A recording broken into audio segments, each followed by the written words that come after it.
அதிகாரம் 15. இயேசு கிறிஸ்துவின் கிருபையை குறித்து பரிசேயரும் வேதபாரகரும் முறுமுறுக்கிறார்கள். அவர் ஆயக்காரர் மீதும் பாவிகள் மீதும் அன்பாயிருக்கிறார். இயேசு கிறிஸ்து அவர்களை ஏற்றுக்கொண்டு அவர்களோடு கூட போஜனம் பண்ணுகிறார். இவர்களுக்கும் இயேசு தமது கிருபையை காண்பிப்பதற்காக வேதபாரகரும் பரிசேயரும் அவர் மீது முறுமுறுக்கிறார்கள். இந்த சம்பவத்தை பயன்படுத்தி இயேசு கிறிஸ்து தமது கிருபையை 3 உவமைகள் மூலமாக விளக்குகிறார். தேவன் பாவிகளுடைய மரணத்திலும் அழிவிலும் பிரியமாக இருக்கவில்லை.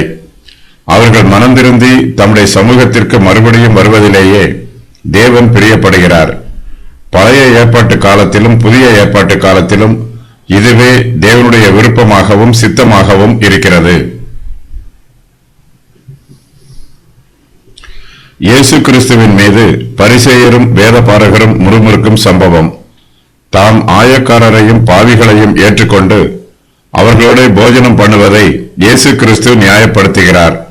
அவர்கள் மனம் திரும்பி தங்களுடைய வாழ்வில் மறுமலர்ச்சியை பெற்றுக்கொள்ள வேண்டும் என்று தாம் விரும்புவதை இயேசு கிறிஸ்து விவரிக்கிறார்.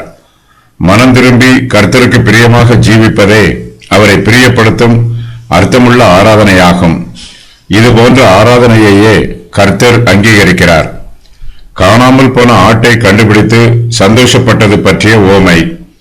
காணாமல் போன வெள்ளிக்காசை தேடி கண்டுபிடித்து சந்தோஷப்பட்டது பற்றிய உவமை. கெட்டகுமாரன் மனம் திரும்பி வந்தபோது தன்னுடைய தகப்பன் அவனை ஏற்றுக்கொண்டு சந்தோஷப்பட்டது பற்றிய உவமை.